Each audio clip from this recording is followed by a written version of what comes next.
let's talk about gear, hardware, software, everything used to make this video. Hobbies can turn into passions, and things can get out of hand, just like this intro. I'll go over everything used to make this video and why.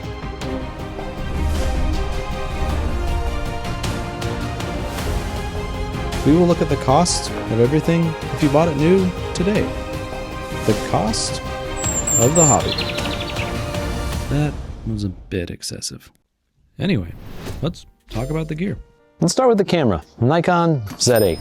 This is my main body that I use for wildlife, travel, portraits, video, really anything. I'm not going to do any in-depth reviews, but I will say I love this thing for photos. Having that 20 frame per second RAW capability is amazing for capture and action. The eye tracking is great, and coming from a D500, honestly it almost felt like cheating. It's great for video. I really like having that 4K 120 to do slow motion wildlife. It's packed with tons of features, more than I'll ever need. Really, this is just a great all-around do-anything camera. The lenses, starting with this guy right here, the Nikon 500mm f/5.6 PF. This lens came out in 2018 and is still an amazing lens. It is lightweight, weighing in at only 51 ounces or 3.2 pounds, and super compact for its focal length. And it fits nicely in a camera bag. Just look at it compared to the 70-200 VR2. I think it's one of the best walk-around wildlife lenses. Easy to handhold and great to take out on long walks. It remains super sharp, even wide open at f/5.6. And the only negative thing I really have to say about this lens is that the focus motors can get a little noisy and can interfere with the on-camera audio when you're doing video. But other than that, it can't really be beat for the form factor. You can also find these used at a great price nowadays. And the lens you're looking through right now, the Nikon 24-70 f2.8s. The 24-70 is a staple in any photographer's bag. It's a workhorse lens. It combines most of your standard focal lengths. And aside from wildlife, I use this lens for just general photography and video. I use it a lot for family video and photos, but for the purpose of this video, it is my main lens for anything not needing telephoto reach like wildlife. I have 7 other lenses currently for specific use cases. I won't cover those in this video, but this thing stays pretty much glued to the camera most of the time. It's a great lens and super flexible. GoPro Hero 13 Black with a media mod, and a K&F Concept selfie stick? This is a new addition to my first action camera. I'll be honest, I had doubts about it, but I can say this thing is a blast to play with. It has a lot of potential use cases that I have yet to explore. A good portion of the intro sequence was shot with this. You can get it in awkward places, put it in water, use it for behind the scenes, POV shots, action shots. Really, your imagination is the limit. I picked up the media mod just so I could plug in external audio.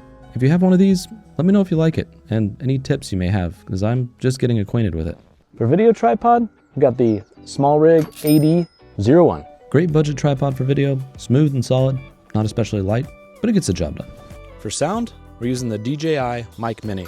Another great for the price piece of kit, small and compact, sound quality's decent, all the talking audio was recorded with this, so you can be the judge. For some on-camera audio, the Sennheiser MKE 200. It's an alright condenser mic, it works, but looking to get a better on-camera mic in the future. If you have any recommendations, drop them in the comments below. ND filter, K&F Concept Nano B 2 to 400 variable. It's a basic variable ND. I don't like that it doesn't have stops, but no major complaints. I use it so I can record at wide apertures and daylight, because bokeh? SmallRig Night Eagle camera cage. I like having the top handle for handheld video stabilization, the additional mic mounting options, and it also adds a nice level of protection for the camera. I do plan on building the rig out a bit, just haven't got there yet. This also comes with a neat little tool on the bottom that's magnetic. Comes in quite handy. To carry it all, the Lowprow 350 AW. This thing is a tank. I've had it for nearly 8 years and traveled with it to multiple countries. Used it to carry all types of gear and it's held up really well. Let's move on to some nerdy stuff. I'm using the Mac Mini M4 Pro as my main photo and video editing machine. The release of this new Mac Mini is what convinced me to switch back from Windows. I've used Mac on and off over the years, but predominantly been a Windows user. The base model for this comes in at $599. I think if you're a solo photographer or video creator, it's quite a compelling option. I picked up this dock for some extra ports and SD card slots, but mainly for external drive. It has an M.2 slot. I put a 2 TB drive in there to use as my editing drive. For editing monitor, I'm using the Asus 27-inch 4K ProArt display. It's reasonably color accurate and works great for photo and video editing. For software, I'm using the Adobe suite. It is a subscription model, which isn't my favorite, but I've been using Adobe for years. Photoshop is one of those programs that just has a vast array of use cases. I used to use Photoshop a lot more for portrait photography, but it still does come in handy for some heavier edits. Lightroom Classic is what I mainly use to organize and edit photos. Over the years, Lightroom has gotten so packed with features that I really don't need Photoshop that much anymore, so I mainly do most of my editing in Lightroom, especially with wildlife, which even with wildlife I don't like to do too heavy of edits, more just a little touch up here and there and some color corrections, maybe some masking if needed. I do use the cloud-based Lightroom as well. I know some people may think that's odd to use classic and cloud-based, but I use it for when I'm traveling and on the go, editing on an iPad. It also makes it real easy to put albums together and share those with friends and family. Adobe Express is a web-based application that I usually don't tend to like very much, but after playing around with it a bit, I've found a lot of convenient use cases for it. You can quickly put together thumbnails. There's an endless amount of templates and assets that you can use. You can also do some pretty simple motion graphics and animation in here. I did a little bit of the videos animations through Adobe Express, but there's still a lot of options in here that I haven't played with yet.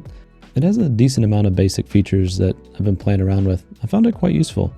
For video editor, I'm using Final Cut. And I'm not even going to pretend like I know what I'm talking about with this. I'm about 6 months into learning video editing and 4 months into Final Cut. So I'm sure some video editor is going to look at this and have an aneurysm, but I'm still trying to figure it out.